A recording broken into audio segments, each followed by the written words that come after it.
সুপ্রিয় দর্শক মণ্ডলী, কেমন আছেন আপনারা সবাই? আশা করি সবাই ভালো আছেন। তো বলছিলাম যে প্রতি সপ্তাহে এখন দেশ বিদেশে ঘটে যাওয়া বিভিন্ন গুরুত্বপূর্ণ নিউজ নিয়ে আপনাদের পাশে থাকব। তো চলে এসেছি আপনাদের সাথে দেশ বিদেশের নানা ঘটনা প্রবাহ নিয়ে। আশা করি আমার সাথেই থাকবেন সবাই। তো প্রথমেই আমি যে বিষয়টা নিয়ে আলোকপাত করব সেটা হলো আমাদের জীবনের দৈনিক 5টি মৌলিক চাহিদা আছে। এর ভিতরে অন্যতম আমাদের মৌলিক চাহিদা খাদ্য। তো আমাদের দেখা যাচ্ছে যে চালের বাজারটা খুব চড়া, কিন্তু আমাদের এখন সিজন চলতেছে বলে সবজির দাম কমলেও চালের জন্য কিন্তু আমরা কেউ স্বস্তিতে নেই। সারা দেশে খুবই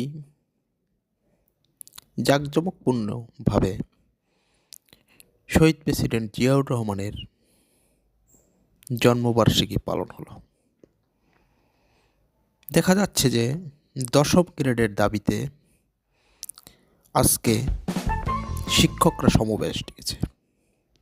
সকাল থেকেই তারা শহীদ মিনারে জড়ো হয়ে সমাবেশ করতেছে এবং সমাবেশের মাঝে তাদের শপথ বাক্য পাঠ করতেও দেখা যাচ্ছে।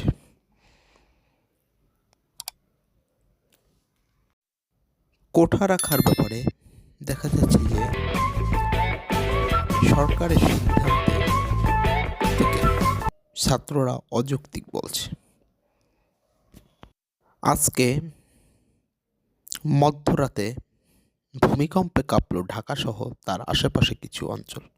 হঠাৎ ভূমিকম্প দেখা গেল। সীমান্তে সেই সাহসী বিজিবি হুঙ্কার দিল, সীমান্তে আমি একাই যথেষ্ট। তার এই বক্তব্যটি অত্যন্ত তাৎপর্যপূর্ণ।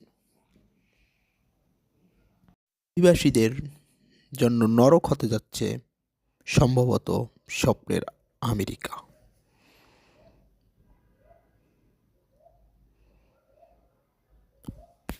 পারমাণবিক বোমা তৈরি করার খুব কাছাকাছি চলে এসেছে ইরান,